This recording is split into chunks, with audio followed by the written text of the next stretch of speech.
అక్కడ 2 క్వశ్చన్స్ నేను మీకు అడుగుతాను. ఆధ్యాత్మికంగా ఉన్న వ్యక్తులు కావచ్చు, లేకపోతే సాధకులు కావచ్చు, ఇలాంటి వాటికి ప్రాణాలు ఇచ్చేస్తారా అండి? ఈ క్వశ్చన్ ఫస్ట్, ఎందుకంటే చాలామంది అడుగుతున్న ప్రశ్న. ఇక రెండోది, తప్పు చేయనప్పుడు ఎస్ నేను తప్పు చేయలేదు, ఒక నా మీద ఒక ఎందో ఒక ఆరోపణ వచ్చిందంటే ఎస్ నేను చేయలేదు, నేను నించుంటా అనే సిచ్యువేషన్ కదా మనది. కానీ ఎందుకు 2 రకాలుగా చూసినా చచ్చిపోతాం అనే పదం ఎందుకు వస్తుంది ఆ ఇద్దరి నుంచి అంటే కనుక ఏమంటారు? వాళ్ళు ఏంటంటే తీవ్రమైన ఒత్తిడికి లోనవుతున్నారు. ఎందుకు? ఏముంది ఒత్తిడి? వాళ్ళు ఏంటంటే ఇక్కడ రకరకాల ఛానల్స్లో రకరకాలుగా రావటం, ఇవన్నీ కథనాలు చూసినప్పుడు సహజంగా ఒత్తిడికి లోనవుతారు ఎవరైనా. ఎందుకు అది ఆ ఒత్తిడికి ఎందుకు లోనవ్వడం?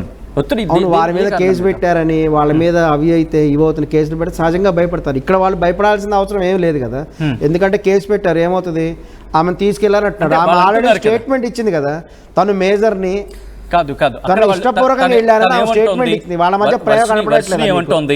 వాళ్ళ మధ్య ప్రయోగం అంటే మేము వాళ్ళని మానసికంగా బాధ పెట్టామని మీరు మాట్లాడుతున్నది. ఇప్పుడు మిమ్మల్ని అనట్లేదు, దేశవ్యాప్తంగా పోరాడుతుంటే మీరేందయ్యా కూర్చొని వాళ్ళ మధ్య ప్రేమ కనిపించట్లేదా అని మాట్లాడుకుంటా ఉన్నారు మీరు. వాళ్ళిద్దరి మధ్య ప్రేమ కనిపించట్లేదు. మనం దేనికోసం వచ్చావా, మనం ఫేమస్ కోసం వచ్చావా, దేనికోసం వచ్చావా చెప్పండి ఒకసారి. మనం మమ్మల్ని ఎందుకు పిలవడం? మేము వెళ్ళిపోతాం కదా, మేము పిచ్చాలి మన మీరు మేము పోరాడుతున్నది. పోరాటం చేయండి. మీరు ఏం మాట్లాడుతున్నారు? వాళ్ళు బాధపడుతున్నారు, వాళ్ళు సస్తున్నారు అంటే వాళ్ళు అక్కడ తప్పు చేశారు కాబట్టి మాట అంటున్నారు వాళ్ళు. అయ్యా ఏం తప్పు చేయలేదా? సనాతన ధర్మం అని ఆడపిల్ల కాపాడుతున్నాను వ్యక్తి ఈ రోజు వాడు ఆడపిల్లని తీసుకుపోతే ఏం చేస్తాను మీరు అందరూ? చెప్పుడు సమాధానం చెప్పండి. రోజు ఒక హత్య జరుగుతుంది, రోజు ఒక మర్డర్ జరుగుతుంది, మళ్ళీ దీని గురించి పట్టించుకోకుండా మీరు ఎందుకు మాట్లాడుతున్నారు? మేము పిచ్చాలమ్మా, మేమేమన్నా మీరు నిన్న కాక మొన్న వచ్చి మేము ఫేమ్ అవుతామని చెప్పండి, ఒక మాట చెప్పండి. వాళ్ళు అడుగుతున్న ప్రధాన ప్రేమ గురించి అంటున్నారు.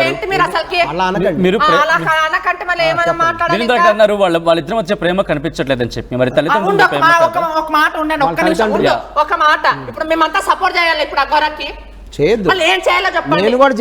మీరు ఏం దేనికి వచ్చారు? మీరు దేని గురించి మాట్లాడడానికి వచ్చారు? దేనికి వచ్చారు? ఒక ఆడపిల్లకి మనం న్యాయం కానీ మీరు కూర్చొని ఏదేదో మాట్లాడుతుందే మేము పిచ్చోళ్ళం పోరాడుతానే